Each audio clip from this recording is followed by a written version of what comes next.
Welcome to Everyday Happiness, where we create lasting happiness in 2 minutes a day through my signature method of intentional margins, creating harmony between your to-dos and your priorities, happiness science, and musings about life. I'm your host, Katie Jeffcoat, and during this course that I'm taking on happiness, it got me thinking about just how subjective happiness is.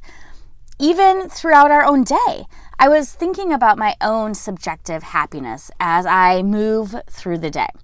And if I were to ask you all listening today, what is happiness? We would all have different answers, right?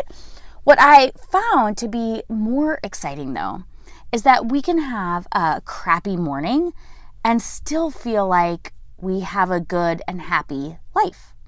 So there are 3 ways that researchers really try to measure this happiness.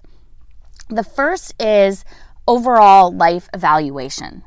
They do this through a cognitive life evaluation, like a quiz. This measures how happy you are with your life overall. This type of evaluation is used by the UN when they rank the happiest countries in the world. This asks people to evaluate their life as a whole on a scale from 0 to 10. The second way that researchers measure happiness is by affective happiness. These are your moment-to-moment feelings that can fluctuate during the day. Maybe you are super upset that your car wouldn't start or the train was late for your commute. This probably doesn't make you happy in that moment, right?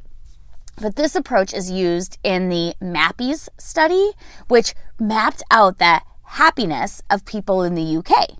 So they asked people at different times of the day that doing all different kinds of things if they were happy. They sent a link on an app and be like, what are you doing right now? How do you feel on a happiness scale? And this is where some of the findings that social connection is so important for happiness come from. And it's important also because it turns out that we really can't rely on our memories because our experiencing selves, in the moment, and our remembering self perceives happiness differently.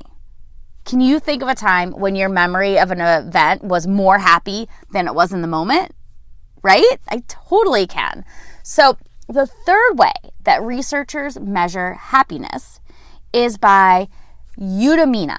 This is a sense of